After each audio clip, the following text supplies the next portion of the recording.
কেন সাত ভাই তার নিজের বোনকে মেরে তার মাংস খেয়েছিল? প্রাচীনকালের কথা। একটি গ্রামে একটি পরিবার বাস করত, যেখানে ছিল সাত ভাই এবং তাদের একটি বোন। তাদের মা বাবা খুব অল্প বয়সে মারা যান, তাই ভাই বোনেরা নিজেদের কাজ নিজেরাই শিখে নেয়। সাত ভাই তাদের বোনকে খুব ভালোবাসত। বোনও তার প্রিয় ভাইদের জন্য সবসময় যত্ন নিত। এভাবেই দিন কাটছিল। একদিন সাত ভাই শিকারে গিয়েছিল। সন্ধ্যা হয়ে আসছিল। বাড়িতে বোন তাদের জন্য খাবার তৈরি করছিল। শাক কাটতে গিয়ে হঠাৎ ছুরির ধারে তার আঙুল কেটে যায়। রক্ত ঝরতে থাকে। প্রথমে সে ভয় পেয়ে যায়, কিন্তু নিজেকে সামলে নেয়। সে ভাবল ভাইয়েরা জানলে চিন্তায় পড়ে যাবে, তাই সে ঠিক করল এই কথা কাউকে বলবে না। রক্ত মুছতে গিয়ে সে তার ওড়নায় রক্ত লাগিয়ে ফেলে, কিন্তু ভাবল ভাইয়েরা যদি লক্ষ্য করে তাহলে বুঝে ফেলবে। অনেক ভেবেচিন্তে সে তার রক্ত মুছে ফেলল সেই শাক দিয়ে, যা দিয়ে সে রান্না করছিল। সন্ধ্যায় যখন ভাইয়েরা বাড়ি ফিরল, বোন সবার জন্য খাবার পরিবেশন করল।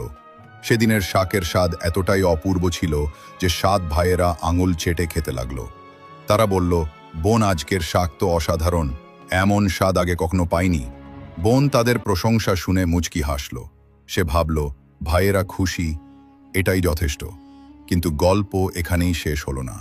পরদিন সকালে যখন তারা আলোচনা করতে লাগলো যে বোন শাকে কি মিশিয়েছিল যে এত স্বাদ হয়েছিল, তারা ঠিক করল সন্ধ্যায় বোনের কাছে এর রহস্য জানতে চাইবে। সন্ধ্যায় তারা তাড়াতাড়ি বাড়ি ফিরল। বোন তখন রান্না করছিল। বড় ভাই এগিয়ে গিয়ে বলল, বোন, তুমি কাল শাকে কি মিশিয়েছিলে? এত অসাধারণ স্বাদ কিভাবে হলো? বোন প্রথমে কথা গোড়ানোর চেষ্টা করল, কিন্তু বড় ভাইয়ের বারবার জিজ্ঞাসায় সে সত্যিটা বলে ফেলল।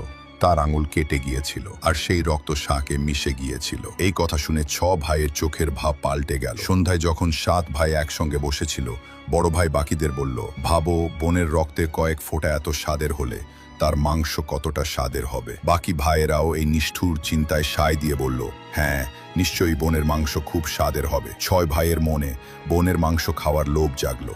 কিন্তু সবচেয়ে ছোট ভাই এই কথা শুনে ব্যাকুল হয়ে পড়ল। সে ভাবল, কিভাবে কেউ নিজের আপনজনের সঙ্গে এমন ভয়ঙ্কর কাজের কথা ভাবতে পারে। তখন বড় ভাই বলল, কাল আমরা বোনকে বিয়ের প্রলোভন দেখিয়ে জঙ্গলে নিয়ে যাব, তীর মেরে তাকে মেরে ফেলব, তারপর তার মাংস খাবো। সবাই এই কথায় সায় দিল, কিন্তু ছোট ভাই মনে মনে খুব অস্থির হয়ে পড়ল।